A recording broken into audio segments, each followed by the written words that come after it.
Ada yang tahu negara Nevada itu letaknya di mana? Kalau belum, sini kita lihat di mana posisi negara bagian Amerika Serikat ini. Nevada berbatasan dengan Oregon di barat laut, Idaho di timur laut, California di barat, Arizona di tenggara, dan Utah di timur. Wilayah Nevada berada di urutan ke-7 terluas dari 50 negara bagian Amerika Serikat lainnya. Ibu kotanya adalah Carson. Nama Nevada sendiri diambil dari bahasa Spanyol yang berarti berselimut salju. Ini karena pemandangan pegunungan tinggi Sierra Nevada di perbatasan barat dengan California. Mayoritas penduduk Nevada adalah keturunan Eropa. Lebih dari 4/5 diantaranya lahir di Amerika Serikat. Sementara, 1/4 bagiannya lagi berasal dari Meksiko dan Kuba. Tapi jangan membayangkan jika kehidupan di Nevada menyenangkan karena lanskap gurun pasirnya. Letaknya yang berada di pegunungan dengan padang rumput semi kering yang luas dengan gurun alkali berpasir menjadikan Nevada sebagai negara bagian Amerika Serikat yang paling kering. Curah hujan tahunan di negara ini hanya 10,2 inci dan curah hujan bulanan hanya 1,2 inci. Kebanyakan hujan di Nevada hanya turun di bulan Januari. Sebagian besar Nevada memiliki suhu harian rata-rata 22 derajat Celcius dan selama musim panas bisa lebih dari 100 derajat. Di bagian utara musim dinginnya cukup panjang, sedangkan musim pendek dan sejuk di bagian selatan. Curah hujan rendah ini meski sisi bawah pegunungan Sierra menerima lebih banyak curah hujan. Sudah kebayang ya letak negara bagian ini di mana? Dan pasti bayangannya gak jauh-jauh dari negara adik kuasa Amerika Serikat dengan segala problem konflik dan perangnya. Mau gak mau, Nevada harus kena hiruk pikuknya juga. Termasuk jangan kaget ya, kalau negara ini jadi ladang buat uji nuklir. Karena struktur wilayahnya yang sebagian besar adalah gurun pasir, wajar saja kalau Nevada jadi pilihan yang tepat untuk uji coba nuklir yang dilakukan di bawah permukaan tanah pertama di dunia. Di tahun 1957, Amerika Serikat meledakkan 1,7 kiloton nuklir di kawasan gurun pasir seluas 3.500 km persegi itu. Operasi ini dilakukan antara 28 Mei hingga 7 Oktober 1957. Nuklir ini dinamakan Rainier. Rainier adalah hasil modifikasi dari W-25 yang berbobot 99 km dengan panjang 65,278 cm dan diameter 44,196 cm. Rainier sendiri adalah rangkaian dari 29 senjata nuklir dan senjata uji coba keselamatan nuklir yang dikenal sebagai Operasi Plum Bob. Saat itu, kondisinya memang pas dengan Perang Dingin dengan Uni Soviet. Gak tanggung-tanggung sampai bersaing mengembangkan senjata nuklir segala. Dan gak hanya sekali, tapi setidaknya sebanyak 928 uji coba nuklir diledakkan di padang gurun sejauh 107 km di utara Las Vegas ini pada periode 1951 sampai 1992. Tapi seiring waktu berjalan, ternyata kadar radioaktif karena uji nuklir di Nevada itu mengakibatkan kerusakan pada kandungan tanah setempat dan menjadikan Nevada sebagai lokasi paling terkontaminasi radioaktif kedua di muka bumi ini, setelah situs PLTN Chernobyl di Ukraina. Amerika Serikat kemudian menandatangani sebuah perjanjian larangan uji nuklir di tahun 1996. Tapi setelah perjanjian dibuat, bukannya konflik kedua negara mulai mencair, tapi masih terus berlanjut dengan aksi saling pamer kekuatan dengan kecanggihan teknologi yang dimiliki masing-masing. Berbagai kekuatan baru pun lahir untuk melanjutkan perang dingin di antara keduanya. Menariknya, cara-cara yang dilakukan Amerika Serikat justru terbilang lebih tertata. Termasuk lokasi yang dipakai untuk menyiapkan berbagai alat perang baru seperti roket dan senjata. Meski mereka kompak merahasiakan dengan alasan keamanan nasional. Area 51 jadi tempat uji coba untuk pesawat-pesawat baru rahasia lainnya. Ini termasuk A-12 yang seperti U-2 ada pesawat pengintai yang terbang cepat.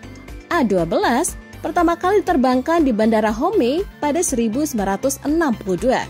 Pesawat ini memiliki bagian tengah seperti cakram yang menonjol untuk membawa bahan bakar tambahan. Tapi ada lagi spekulasi jika selama ini Amerika menyembunyikan UFO. Inovasi ini pun bikin geger dunia dan menimbulkan spekulasi jika pesawat-pesawat itu ada pesawat alien dan juga jika alien memang benar-benar ada. Meski begitu, tidak ada satupun penjelasan dari pemerintah Amerika Serikat mengenai keberadaan UFO maupun alien yang dimaksud. Pesawat penting lainnya dan berbentuk aneh yang pertama kali diuji coba di Area 51 adalah pesawat tempur siluman yang dikenal dengan nama F-117. Pesawat ini pertama kali terbang di Bandara Home pada tahun 1981. Salah satu alasan mengapa orang tidak pernah bisa sepenuhnya yakin tentang apa yang terjadi di Area 51 adalah karena tempat ini merupakan fasilitas militer rahasia yang sangat rahasia. Baru pada tahun 2013, pemerintah Amerika Serikat juga sempat tidak mengakui keberadaan nama Area 51. Pangkalan yang biasa disebut sebagai Area 51 ini terletak di daerah terpencil di Nevada Selatan, sekitar 100 mil 161 km dari Las Vegas, Amerika Serikat. Pangkalan ini berada di tengah-tengah area yang dilindungi secara federal di Nevada Test and Training Range milik Angkatan Udara Amerika Serikat, yang kini dikenal sebagai situs keamanan nasional Nevada, yang berada dalam Nellis Air Force Range yang lebih besar. Peta yang menunjukkan kota Las Vegas di pojok kanan bawah dan insert Amerika Serikat di pojok kiri bawah dengan Nevada Selatan yang disorot. Area 51 persegi panjang berwarna kuning di tengah-tengah peta, terletak di tengah-tengah Nellis Air Force Range yang lebih besar. Di awal abad ke-21, Nevada adalah salah satu negara bagian dengan pertumbuhan ekonomi tercepat karena tambang peraknya yang berlokasi di Comstock Lode. Tapi kini Nevada terkenal dengan kasino dan perjudian di Las Vegas yang berkembang menjadi pusat hiburan dan klub malam yang mewah. Bahkan, jadi salah satu sumber pemasukan terbesar di negara ini. Pada tahun 1859, di wilayah itu ditemukan sebuah tambang perak dan emas. Penemuan ini membuat banyak orang mulai datang dan membuat pemukiman serta mencoba mengeksploitasi sumber daya alam. 5 tahun berselang, saat muncul kesempatan menjadi bagian Amerika Serikat, Nevada disebut tergesa-gesa menjadi bagian ke-35 negara AS. Di awal masa krisis, pertambangan di Nevada juga ikut lesu. Hal ini membuat perekonomian mereka menjadi berantakan dan mulai berbondong-bondong untuk meninggalkan negara bagian itu. Perjalanan Nevada sampai jadi negara kasino dimulai pada 19 Maret 1931, di mana negara ini resmi melegalkan perjudian. Kebijakan ini dibuat untuk membangunkan kembali perekonomian Nevada yang sempat mengalami masa sulit dan sebagian besar penduduknya mulai meninggalkan Nevada. Pemerintah Amerika Serikat kemudian mengeluarkan kebijakan untuk melegalkan perjudian meski sebelumnya mereka sangat melarang perjudian. Legalisasi perjudian ini juga nggak diputuskan begitu saja, tapi melalui voting di tingkat lembaga legislatif lokal. Perjudian ini difokuskan didirikan di Las Vegas pada tahun 1905. Sejak saat itu, Las Vegas menjadi pusat perjudian dan hiburan di seluruh dunia yang terkenal dengan kasino, klub malam, dan berbagai macam olahraga. Kebijakan ini pun tidak serta-merta menjadikan Nevada membaik di beberapa dekade pertama. Angka kriminalitas meningkat di Las Vegas.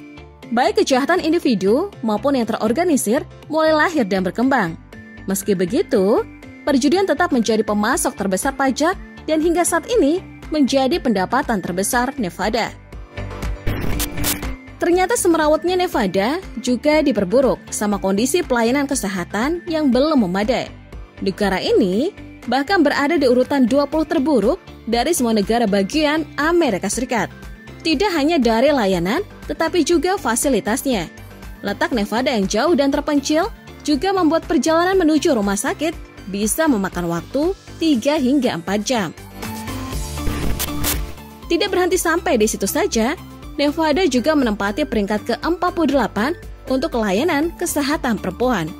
Dalam hal pekerjaan, negara ini bahkan berada di peringkat ke-47 dalam hal kesenjangan gaji berdasarkan gender. Tingkat pengangguran di peringkat ke-50 dan perempuan tidak mendapatkan asuransi sama sekali dari tempat mereka bekerja. Dan berada di negara ini juga bukan pilihan yang tepat untuk menikah. Ini karena tingkat perceraian di Nevada cukup tinggi.